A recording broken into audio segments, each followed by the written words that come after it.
I was polishing my dress shoes, getting ready for my weekly Tuesday dinner at my daughter's house, when my phone buzzed. It was a text from Leonard Foster, my lawyer for the past 30 years.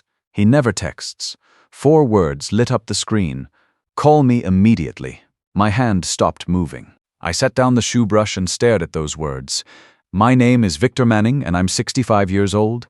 I'm a retired structural engineer and a Vietnam War veteran. In my life, I've built bridges that still stand today, and I've seen enough combat to know when something's about to collapse under pressure. I dialed Leonard's number with steady fingers. He answered on the first ring. Didn't say hello, Victor. Where are you? Are you alone? His voice was tight, urgent. I could hear papers rustling in the background, the sound of a man scrambling through documents at high speed.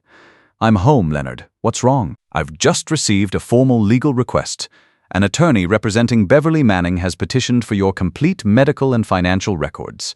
He paused, and in that silence I felt something cold settle in my chest. Victor, your daughter is preparing to have you declared legally incompetent. The words hit me like structural failure under maximum load. Beverly, my only child. The little girl I taught to ride a bike, who used to sit in my workshop while I explained how joints and supports worked. She was planning to destroy me. She's filing for a conservatorship. Leonard continued, his voice picking up speed. She wants to take control of everything. Your house, your finances, your medical decisions, and Victor, there's more. The court has granted an emergency hearing based on her preliminary petition. It's scheduled for next week. I stood there in my quiet house, surrounded by 40 years of memories, and learned that my daughter was planning to steal my entire life. The house where my wife Dorothy had died 5 years ago. The workshop where I'd built model bridges and taught Beverly the principles of engineering when she was small. Everything. There's something else, Leonard said, and his voice dropped lower. They've specifically petitioned for emergency permission to sell your house immediately. Victor, that's not standard, that's aggressive. They're not just trying to manage your affairs, they want to liquidate your primary asset right away. My engineer's brain kicked in, analyzing the load distribution of this attack. Why the house? It was paid off.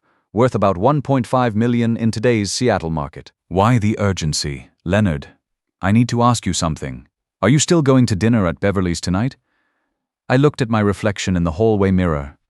Gray hair, lined face, but clear eyes. Sharp mind, the same mind that had designed load calculations for the Aurora Bridge expansion. Yes, I said. I have to see this for myself, Victor. Absolutely not. You cannot go there. This could be a setup. They might try to get you to sign something or record you or Leonard. My voice cut through his panic. In Vietnam, I'd learned to stay calm when people were shooting at you.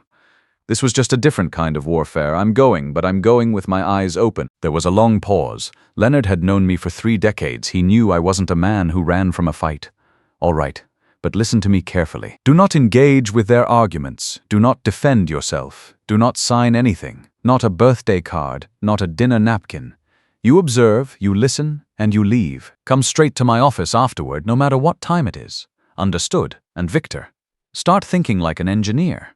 They're trying to bring down a structure that's been standing for 65 years. That means they think they've found the weak points. We need to figure out what they think those are. After I hung up, I finished polishing my shoes with mechanical precision. My hands were steady, but my mind was racing through calculations. Beverly was 45 years old. I'd given her the down payment for her house in Medina, $200,000. I'd been paying for my grandson Barry's private school, minus $30,000 a year. I'd helped when Gerald's businesses failed. How much had I given them over the years? But more importantly, why did they need my house sold immediately? That wasn't about monthly expenses or gradual support. That was about a large, urgent debt. I drove across the 520 bridge as the Seattle evening fog rolled in.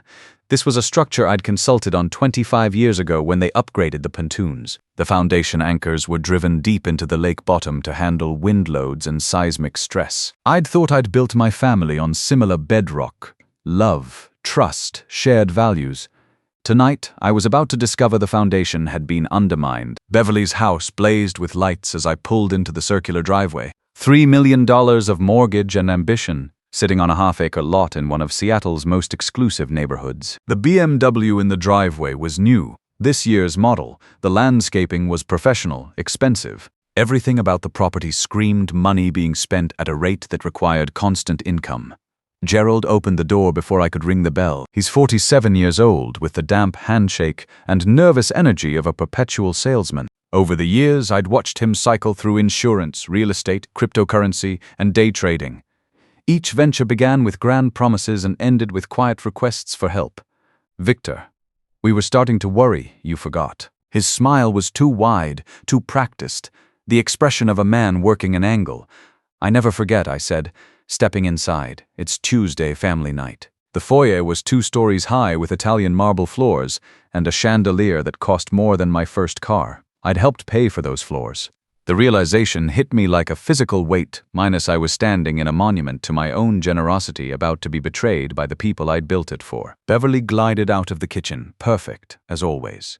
At 45, she was still beautiful, with her mother's bone structure and my eyes. But where Dorothy had warmth and genuine joy, Beverly's expressions felt calculated.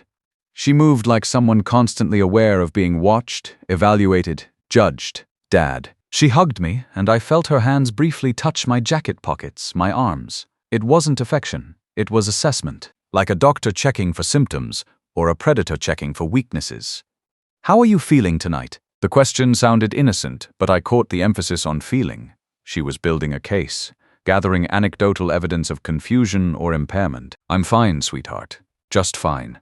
I forced a smile and handed Gerald the bottle of wine I'd brought. Not the expensive Cabernet I'd originally selected, but a cheaper bottle from the grocery store. If I was attending a performance, I wasn't going to waste good props on bad actors.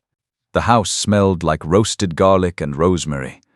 But underneath it, I detected something else. The faint scent of desperation, like ozone before a storm. The dinner was orchestrated like a military operation. Beverly had assigned seats, me at the head of the table where I could be observed from multiple angles, Gerald to my right where he could monitor my reactions, and my grandson Barry across from me, though the kid barely looked up from his phone the entire meal. Barry was 17 now, tall and lanky like his grandfather, but with none of the focus that had driven me through engineering school and military service. He'd grown up in this house of abundance, never wanting for anything, never learning the value of what he consumed. I watched him push expensive food around his plate while scrolling through social media, and I wondered if this was what my money had bought. Gerald dominated the conversation, rambling about his latest venture with the enthusiasm of a man trying to convince himself as much as his audience. The blockchain revolution is just getting started, Victor. Most people don't understand the fundamentals, but I've been studying this for months. There's this new cryptocurrency, something called Dragon Coin, and the early adopters are making fortunes. I nodded politely while calculating in my head. Gerald had burned through 2 businesses in the past 5 years, a small real estate development company that folded when interest rates rose, and a specialty car detailing service that went under when he couldn't manage cash flow. Each failure had been followed by a period of humility, then renewed optimism about the next sure thing. Dragon Coin sounded like another guaranteed disaster. The key is getting in early, Gerald continued, cutting his steak with aggressive precision. I've already made some preliminary investments, small amounts testing the waters, but the potential returns are exponential. Beverly shot him a sharp look across the table.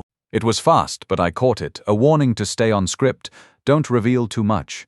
That glance told me everything. Gerald's small preliminary investments weren't small, and they weren't preliminary. That sounds very interesting, I said, keeping my voice neutral. As an engineer, I'd learned to listen for stress fractures in structures and in stories. Gerald's enthusiasm had hairline cracks running through it. Beverly redirected the conversation with practiced skill. Dad, you look tired. Have you been sleeping well? You seemed a little confused on the phone yesterday when you asked about the gardener yesterday. She was referring to my morning performance when I'd called twice about the gardener's number. She'd bought the act completely. Oh, was that yesterday? I thought it was last week. Time seems to move differently now that I'm retired. Another glance between Beverly and Gerald. They were keeping score, building their narrative brick by brick. Confusion about time, memory gaps, perfect evidence for their case. It's normal at your age, Dad, Beverly said, her voice dripping with false sympathy. The mind plays tricks sometimes. That's why it's so important to have support systems, people who can help manage the details while you focus on enjoying life. There it was again, that word help. Leonard had warned me about it. In the language of predators, help meant take control. After dinner, we moved to the living room for coffee. This was when Beverly made her real move. She'd timed it perfectly, after food and wine, when people were relaxed, when guards were down. She sat on the leather sofa next to me, close enough that I could smell her perfume, the same brand Dorothy had worn. Even her manipulation had a personal cruelty to it. "Dad, Gerald and I have been talking." She placed her manicured hand on my arm, the gesture of a loving daughter. "We're worried about you, living alone in that big house, managing all those investments by yourself. It's a lot of pressure." Gerald leaned forward from his chair, playing his supporting role. "You've worked hard your whole life, Victor. You built bridges, served your country in Vietnam. You deserve to relax. You shouldn't have to worry about stock portfolios and property taxes and maintenance schedules." Beverly's grip on my arm tightened slightly. "What we're suggesting is really very simple. Just let us help. Gerald and I can take over the day-to-day financial management. We can make sure all the bills are paid on time, handle the paperwork, deal with the investment advisors. You wouldn't have to think about any of it." I looked at my daughter's face, studying the micro-expressions around her eyes. In Vietnam, reading faces had been a survival skill. The difference between someone offering genuine help and someone setting up an ambush was often visible in the tightness around the eyes, the forced steadiness of the smile. "That's very thoughtful of you both," I said slowly. "But I've been managing my own finances for 40 years. I think I can handle it a while longer." Beverly's smile never wavered, but something shifted behind her eyes. Frustration, maybe, or calculation? "Of course you can, Dad. You're still sharp as ever. But why should you have to? You've earned the right to let other people handle the stress." Gerald jumped in right on cue. "Think of it as delegation, Victor. In the army, you had to learn when to delegate responsibility to your subordinates. This is the same principle. Interesting metaphor." Gerald had never served in the military, but he was trying to use my own experience against me. The problem with his analogy was that in the army, you delegated to people you trusted, people who shared your mission. You didn't hand over command to soldiers who might be working for the enemy. "I appreciate the offer," I said, standing up slowly, letting my age show for their benefit. "Let me think about it. These are big decisions." Beverly stood with me, her hand moving to my elbow as if to steady me. Another piece of theater for their growing collection of evidence. "Of course, Dad, take all the time you need. But remember, we're here for you. Whatever you need, whenever you need it." As I gathered my coat and headed for the door, Gerald made one final play. "Victor, you know that house of yours is worth a lot of money these days. The Seattle real estate market has been crazy. Sometimes I think about what it would be like to cash out, move somewhere smaller, maybe near the water. Less maintenance, fewer worries." The suggestion hung in the air like smoke. They weren't just after control of my finances, they had specific plans for my house. Plans that required liquidity, required a sale. The urgency Leonard had mentioned suddenly made perfect sense. I drove home through the dark Seattle streets, windshield wipers beating against the drizzle. My mind was clear now. The initial shock of betrayal replaced by cold analytical thinking. They'd revealed their hand tonight, shown me their strategy. Beverly was the emotional manipulator, using family bonds and fake concern. Gerald was the financial advisor, painting pictures of easier living and smart moves. Together, they were trying to convince me to dismantle my own life, but they'd made a critical error in their calculations. They'd assumed I was the weak point in my own structure. They'd assumed that age meant confusion, that grief meant vulnerability, that love meant blindness. They were about to learn that sometimes the oldest beams in a building are the strongest ones, tested by decades of stress and still standing. The next morning, I sat in Leonard's downtown office at 7 a.m. sharp. The old lawyer looked like he hadn't slept. His usually immaculate desk covered with legal documents and coffee-stained notepads. Through his 10th-floor windows, Seattle was waking up in the gray pre-dawn light. "How bad was it?" he asked without preamble. "They've been planning this for months, maybe longer," I said. "Gerald's lost money on another investment scheme, something called Dragon Coin." Beverly's playing the concerned daughter perfectly. "And they specifically mentioned my house being worth a lot of money. Suggested I might want to cash out." Leonard rubbed his temples. "That matches what my investigator found overnight. Gerald isn't just dabbling in cryptocurrency, he's in deep." We traced a wire transfer of $400,000 from their joint account to something called Pacific Blockchain Ventures 3 weeks ago. The company declared bankruptcy yesterday. The number hit me like a physical blow. $400,000. Nearly the entire amount I'd given them for their house down payment, plus whatever they'd scraped together from other sources.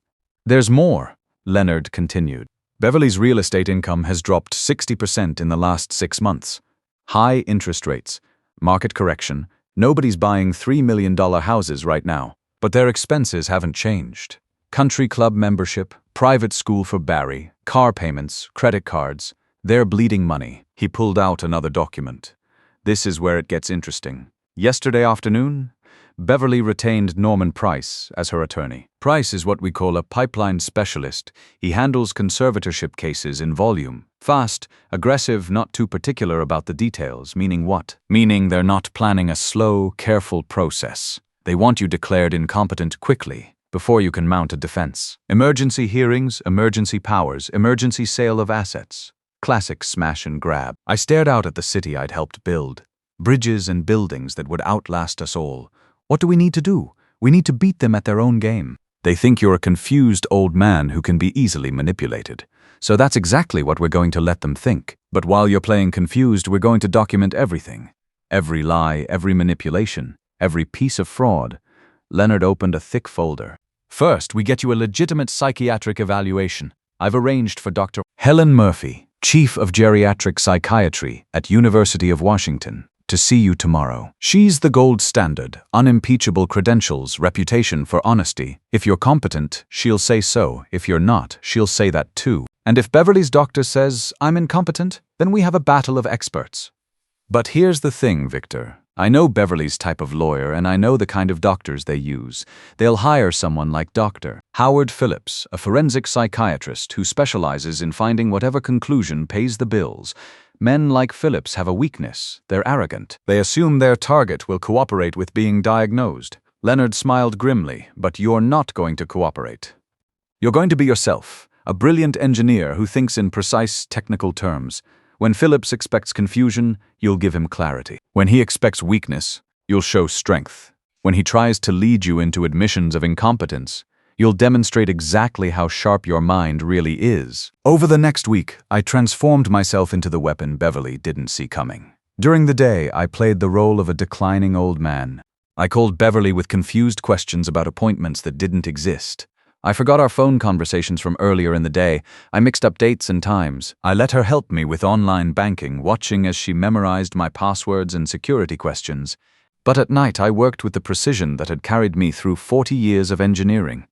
I installed a security system throughout my house, not the obvious kind with cameras mounted on walls, but professional surveillance equipment hidden in books, picture frames, and decorative objects.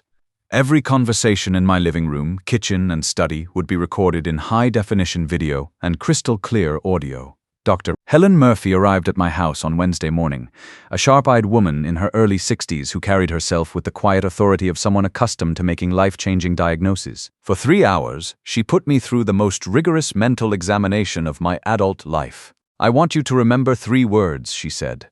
Apple, table, penny. We'll come back to them later. She tested my orientation, my memory, my abstract reasoning. She had me copy complex geometric shapes, solve mathematical problems, recall lists of unrelated objects. She asked me to explain the difference between abstract concepts like prosperity and wealth, liberty and freedom. Each question was designed to probe a different aspect of cognitive function. When she asked me to draw a clock set to 10 minutes after 11, I didn't just draw a clock. I drew it with the precision of an architect, using the edge of her notebook as a straight edge, creating perfect circles and precisely placed numbers. Then, because I couldn't help myself, I added the internal mechanism, the mainspring, the escapement wheel, the pendulum bob. Mr. Manning, she said, studying my drawing, in 30 years of practice, I rarely see this level of precision and technical knowledge. Your cognitive function is not just normal, it's exceptional. She completed her evaluation and packed her materials. I'll have a complete report to your attorney by tomorrow morning, but I can tell you now, you scored 30 out of 30 on every test. Perfect scores across the board. If someone is claiming you're mentally incompetent, they're either mistaken or lying. Thursday morning brought Beverly and her hired expert, Dr. Howard Phillips. Phillips looked exactly like Central Casting's idea of a distinguished psychiatrist, silver hair, expensive suit, practiced smile. He carried himself with the confidence of a man who'd never met a diagnosis he couldn't deliver for the right price. Beverly made the introductions in my living room, right where my hidden cameras had perfect sightlines. Dad, this is Dr. Phillips. He's just here for a friendly chat, like I mentioned. Phillips settled into the armchair with practiced ease. Mr. Manning, your daughter tells me you've been feeling a bit overwhelmed lately. Perhaps a bit confused about daily routines. I looked at him with the cold assessment I'd once reserved for enemy positions in the jungle. Doctor, I don't feel confused. I feel angry. His practiced smile flickered. Angry? What are you angry about? I'm angry about being lied to. I'm angry about manipulation disguised as concern. I'm angry about people who think age equals stupidity. Beverly jumped in quickly. See, doctor, this is what I mean. He's so agitated, so suspicious. He thinks everyone is plotting against him. No one is plotting, Phillips said in his smooth, therapeutic voice. We're all here to help. I leaned forward slightly. Doctor, my late wife used to tell me something. She said the most dangerous sentence in the English language is, I'm here to help, when spoken by someone who benefits from your problems. Phillips made notes, no doubt recording my paranoid ideation and agitation. He had me draw his clock test, and I gave him the same architectural precision I'd shown Dr. Murphy. Perfect circles, precise measurements, detailed internal mechanics. But where Dr. Murphy had recognized engineering excellence, Phillips saw only what he'd been paid to see. This obsessive attention to detail suggests some concerning rigidity of thought. He said, clearly disappointed that my drawing wasn't the confused scribble he'd expected. After 30 minutes of leading questions and obvious manipulation, Phillips packed up quickly. He'd gotten what he came for, enough material to write whatever report Norman Price needed, regardless of what I'd actually demonstrated. Beverly walked him to the door, and I caught their whispered conversation through the hidden microphones. Will you have the report ready by tomorrow? Absolutely. Emergency evaluation complete. I'll have it filed with the court by noon. They thought they'd won. They thought they had their evidence, their expert witness, their path to my assets. What they didn't know was that I'd just recorded 30 minutes of prosecutable fraud, and tomorrow morning Judge Chen would see exactly what kind of help my loving daughter was offering. The King County Courthouse felt like a battlefield that Tuesday morning. I sat at the defendant's table with Leonard, wearing my best suit, the same one I'd worn to Dorothy's funeral. Across the aisle, Beverly looked like she was attending a charity gala, perfectly composed in navy blue, every inch the responsible daughter making a heartbreaking but necessary decision. Judge Maria Chen entered with a no-nonsense bearing of someone who'd seen every variety of human greed and stupidity. In the matter of the conservatorship petition for Victor Manning, she announced, counsel for the petitioner may begin. Norman Price stood up, straightening his tie with the confidence of a man who'd run this play dozens of times before. Your Honor, we are here today for a tragic but necessary intervention. We seek to protect a brilliant man, a war veteran, a respected engineer from the cruel decline that age brings to us all. He painted his picture with practiced strokes, the beloved father losing track of time and obligations, the forgotten bills and missed appointments, the dangerous confusion that threatened my safety and my substantial assets. My client, his devoted daughter, has watched in anguish as her father has deteriorated. He calls her repeatedly, asking the same questions with no memory of previous conversations. He becomes lost in his own neighborhood. He has even forgotten to pay essential utilities, leaving himself without power for days. Every word was a careful construction of half-truths and outright lies. The repeated phone calls were my deliberate performance. The utility issue was a planned service upgrade that lasted exactly 30 minutes. But Price delivered each accusation with the solemnity of a man presenting incontrovertible facts. We don't make this request lightly, Price continued. But we have retained one of the most respected forensic psychiatrists in the state to evaluate Mr. Manning. Your Honor, I call Dr. Howard Phillips to the stand. Phillips strode in like he owned the courtroom, all silver authority and expensive tailoring. After being sworn in, he settled into the witness chair with practiced ease. Price led him through his credentials. Impressive on paper, carefully avoiding mention of his reputation as a hired gun. Then came the diagnosis, delivered with grave professional concern. I found Mr. Manning in a state of significant cognitive decline, Phillips testified. Classic presentation of early dementia, complicated by paranoid delusions. He exhibited severe agitation, claiming his family was conspiring against him. Most concerning was his performance on standard cognitive tests. Phillips pulled out my clock drawing, holding it up for the judge. When asked to draw a simple clock, Mr. Manning became fixated on irrelevant details.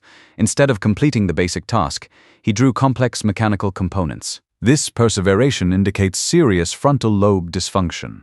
He'd taken my engineering precision and twisted it into evidence of mental illness. It was a masterclass in professional manipulation.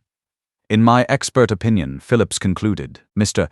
Manning lacks the capacity to manage his affairs and requires immediate supervision. Price smiled. Thank you, doctor. Your witness. Leonard stood slowly, walked to the podium with deliberate calm. He opened a single folder and looked at Phillips with the expression of a man about to dissect a particularly interesting specimen. Dr. Phillips, you've testified that my client's detailed clock drawing indicates mental dysfunction. Tell me, are you an engineer? No, I'm a psychiatrist. Have you ever studied mechanical engineering or architectural drafting? Of course not. Then you would have no way of knowing that what you call dysfunction is what an engineer would call expertise. My client didn't fail your test, doctor. He demonstrated knowledge that most people, including yourself, don't possess. Phillips shifted uncomfortably. It's the fixation that's concerning. Is it common for dementia patients to accurately recall complex mechanical systems from memory? Well, no, but just yes or no, doctor, no. Leonard smiled coldly. Thank you, no further questions. Then came our counterattack. Dr. Helen Murphy entered with quiet authority that made Phillips look like a fraud in an expensive suit. Her testimony was devastating in its precision. I conducted a comprehensive 3-hour evaluation of Mr. Manning, she said, consulting her notes. His score on the mini-mental state examination was 30 out of 30 minus perfect. His cognitive function is not just normal, it's exceptional. What Dr. Phillips characterizes as paranoia, I would call an accurate assessment of his situation, but Leonard wasn't finished. Your Honor, we have video evidence that goes to the heart of this petition. The courtroom monitors came alive with footage from my living room. There was Beverly, setting down her leather folder, smiling that practiced smile. This is just some simple tax forms, Dad. Standard stuff. It just lets Gerald and me handle the bills. We watched my confused performance, saw Beverly's thumb pressed down on the document header, heard her lie about what I was signing. What does that say at the top? My video self asked. Just legal jargon, authorization for taxpayer. Then came the money shot, my hand bumping the papers, her thumb slipping, the words durable power of attorney clearly visible for 2 perfect seconds. The courtroom erupted. Judge Chen's face went from stern attention to blazing fury. Beverly sat frozen, watching her deception play out in high definition. Mr. Price, the judge said, her voice shaking with rage, your client just committed felony fraud to manufacture evidence for this petition. This entire proceeding is based on lies. Price was stammering apologies, but Judge Chen cut him off. The petition is denied and dismissed with prejudice. I'm referring this matter to the district attorney for criminal prosecution. As Beverly and Gerald stumbled toward the exit, Leonard stood one final time. Your Honor, we have additional evidence to present. That's when Joyce walked in, my niece from Portland, still in her nurse's scrubs. Behind her came Carol Turner, an estate attorney I'd never seen before. I'm here as successor trustee of the Manning Family Irrevocable Trust, Joyce announced. Beverly spun around, her face blank with confusion. The what? Carol Turner opened her briefcase like she was unveiling a masterpiece. 6 years ago, Dorothy Manning established an irrevocable trust. Your father doesn't own the house you tried to sell, Miss Carter. He doesn't control the $4 million estate you tried to seize. The trust does. The blood drained from Beverly's face. That's impossible. Your mother was very thorough, Carol continued, flipping to a highlighted section. She included specific language about challenges to the trust. Any beneficiary who takes legal action against Victor Manning shall be permanently disinherited. The hallway outside fell silent except for the sound of Beverly's world collapsing. I looked at my daughter for the last time. Your mother gave you a choice, Beverly. Love me and wait, or try to take everything. You made your decision. It's been 18 months now. Beverly and Gerald lost everything. The house, the cars filed for bankruptcy. The yacht Gerald never got to buy. The comfortable life they thought they deserved. I live quietly in the house Dorothy protected, managing the trust that continues her work. 1/4 of all profits goes to cancer research in her name. My brilliant wife didn't just save me from Beverly's greed, she turned our family's pain into something that helps others. I learned that the greatest betrayals often come wrapped in the language of love and concern. "I'm just trying to help" can be the most dangerous words you'll ever hear, especially when spoken by someone who benefits from your problems. The hardest lesson was this: sometimes protecting yourself means letting go of people you've loved your entire life. Not because you stop loving them, but because love without boundaries becomes exploitation. Have you ever had to make that choice? Have you had to draw a line with someone you cared about because caring was being used against you? It's one of the most difficult decisions a man can face, but sometimes it's the only way to preserve your dignity and protect what you've spent a lifetime building. If my story teaches you anything, let it be this: trust your instincts when something feels wrong, document everything when you're under attack, and never let anyone convince you that asking for help means giving up control. The people who truly care about you will respect your independence. The ones who don't will try to take it away.